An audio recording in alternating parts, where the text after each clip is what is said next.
Olá, amigos, que bom podermos voltar. Nós estamos numa nova série, numa nova temporada, num novo momento desse programa e com um novo nome.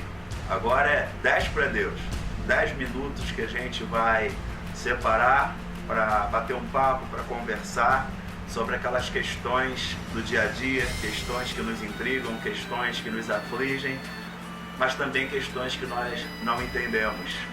E eu quero agradecer a Deus por esse tempo maravilhoso que nós temos passado juntos aqui. Na câmera está o Mauro de Deus, e eu estou aqui com você, batendo um papo, conversando e crendo que Deus tem coisas tremendas para nos ajudar no dia a dia.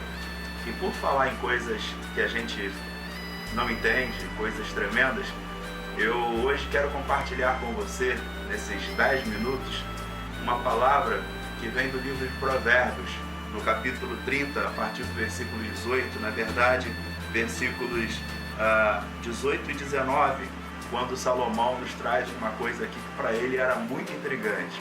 Ele diz assim: há 3 coisas misteriosas, maravilhosas demais para mim, 4 que não consigo entender. O caminho da águia no céu, o caminho da cobra, da serpente na pedra, o caminho do navio no meio do mar, no alto mar, e por fim, o caminho do homem com uma moça, com uma donzela.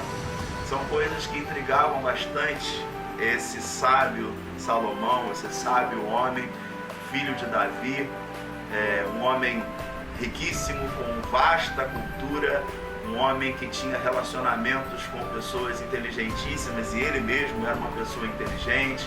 A Bíblia fala que uma rainha, saiu de uma terra distante porque ouviu de onde ela morava a respeito da sabedoria de Salomão e foi lá ter com ele. Ela ficou surpresa com Salomão, porque quando chegou lá, ela disse: puxa, não me contaram a metade daquilo que você é, da sua sabedoria. Ela ficou então surpresa com tudo aquilo que ouviu de Salomão e viu também no seu palácio. Mas mesmo esse homem chamado Salomão tinha coisas intrigantes, coisas que o intrigavam.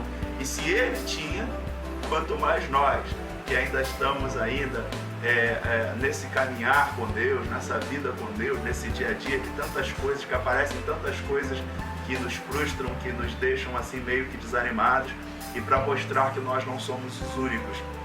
Salomão falou dessas 3 coisas, o caminho da águia no céu. É importante lembrar que a águia, ela voa por instinto. Ele fala, em segundo lugar, do caminho da cobra na pedra. Não há um caminho determinado para a cobra e ela passa ali por cima da pedra. Em terceiro lugar, ele fala do navio no meio do mar, em alto mar. Nos dias de Salomão, os navios, eles navegavam à mercê dos ventos. À noite eram guiados pelas estrelas do céu, então não tinham toda essa tecnologia moderna que há hoje. E por último, ele fala a respeito do caminho de um homem com uma moça, de um homem com uma donzela.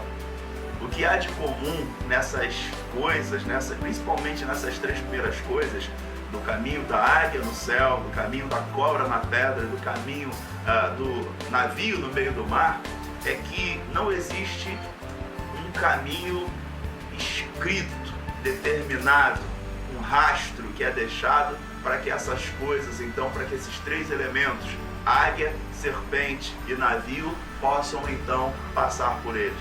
E por último, fala sobre o caminho de um homem com uma donzela. Que coisa fantástica! Salomão, que teve experiência com muitas e muitas mulheres, ele, apesar de ter tido essas muitas experiências, ele se via fascinado, intrigado, e ainda continuava dizendo que era um mistério para ele o caminho de um homem com uma donzela. Você vive um relacionamento, você se relaciona com pessoas. Se você é ainda um jovem, muito jovem, você sonha um dia, provavelmente, de conquistar uma moça, conquistar um rapaz, e juntos caminharem, e juntos então se casarem, vão se casar e vão formar uma família também juntos. Se você já é o casado, se você já é casada, você então está vivendo então todo esse mistério de uma vida a dois. Quando a gente então vai percebendo dentro do casamento tantas coisas que antes a gente não conseguia ver. Isso porque a nossa vida é feita de estágios, a gente vai caminhando e não há alguma coisa pré-determinada. A gente tem um vislumbre quando a gente vê a vida das pessoas, a vida de algumas pessoas que a gente admira, mas nós é que temos que construir esse relacionamento.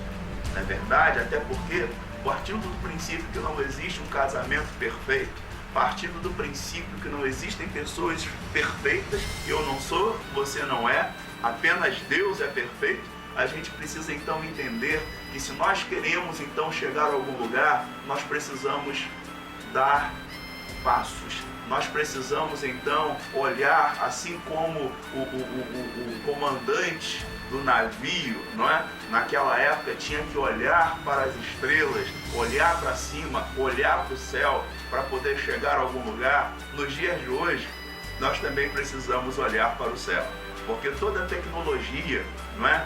Toda a parafernália montada hoje em dia para que as coisas funcionem, toda a tecnologia não é suficiente para entender os sentimentos, as coisas do nosso coração. Então, há alguém lá de cima que olha, há alguém lá no céu, que criou inclusive as estrelas, que olha para dentro de nós, sabe como funcionam as coisas aqui dentro, e somente Ele é capaz de nos ajudar então a termos um caminho, a então trilharmos um caminho e a andarmos nesse caminho e mais, permanecermos nesse caminho, porque os caminhos de Deus são perfeitos. E mais, o caminho de Deus não tem atalho, o caminho de Deus é feito passo a passo. Todos os dias a gente vai construindo coisas. E assim como é complicado entender o caminho da águia no céu, o caminho da cobra na pedra, o caminho do navio no meio do mar, também não é nada fácil entender o caminho de um homem como a donzela, o caminho de um homem como uma mulher. Nós então precisamos ter um elemento que é fortíssimo, chamado amor. Aquilo que Paulo descreve, não é? Lá no finzinho do capítulo 12 de 1 Coríntios, quando ele diz assim: eu vos passo a mostrar um caminho sobremodo excelente. Amor é caminho, caminho sobremodo excelente. Então você precisa ter amor, porque se você tiver amor, você vai estar disposto então a não só andar nesse caminho, mas a permanecer nele. O amor é paciente, o amor é benigno, o amor não arde em ciúmes, o amor tudo espera, tudo suporta, tudo crê e vai por aí à frente. Eu quero dizer para você que Deus está interessadíssimo em ser teu parceiro nessa caminhada. Amor que precisa ter dentro do relacionamento, da caminhada de um homem com uma mulher, é alguma coisa que nasceu no céu. Amor não começa dentro do casamento. A gente precisa entrar para ele, para o casamento, já amando. A gente não aprende essas coisas quando está lá dentro. Alguns têm a utopia, a ideia de que o amor vai vir na medida então que eu estiver dentro do casamento. Não. Eu começo então a sentir isso. Amor é um mandamento, sim, mas amor acima de tudo é um caminho que eu desejo trilhar. Eu desejo amar, eu amo aquela pessoa, independentemente dos defeitos dela, das crises dela, e esse amor vai se fortalecendo até mesmo na medida que eu vou conhecendo as limitações dessa pessoa. Então eu quero dizer para você, não existe um caminho determinado, mas nós vamos construindo esse caminho. A gente vai caminhando nele, a gente vai dando passos nele, e na medida que a gente vai dando passos, nós vamos encontrar Deus na nossa frente, e Ele vai nos guiar a um caminho e a permanecer nesse caminho sobremodo excelente. Que Deus abençoe você, que Deus abençoe seu coração, que Deus abençoe sua vida toda, seu relacionamento, e eu espero que você permaneça nesse caminho. Deus te abençoe. Senhor, abençoa a vida dessa pessoa que está nos ouvindo e nos vendo, e que esse seja um dia de paz, um dia de alegria na vida de todos. Em nome de Jesus. Amém. Deus te abençoe.